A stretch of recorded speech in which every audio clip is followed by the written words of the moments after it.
tips of the day for this upcoming deep freeze that's about to hit us a little bit. It's finally here in South Jersey, and let's be prepared for when it hits us. Thanksgiving weekend, gonna be a relaxing time, but also very cold. 2 or 3 things you want to do for your pre-winter checklist is to close all your crawl space entrances, disconnect your garden hose from your hose bibs, especially if they're frost-proof.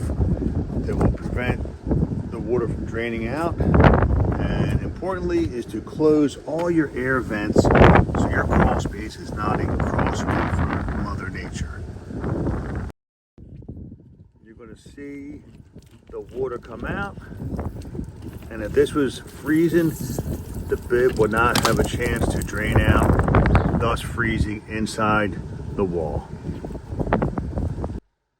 I also want to remind you to make sure your outside showers are winterized, your dock water, and also check your batteries. Good time of year to fresh batteries in your smoke detectors and carbon monoxide detectors. And of course, make sure your heaters are firing on all cylinders. And enjoy your Thanksgiving, and have a great one. And we will see you at the next one, folks. Thank you.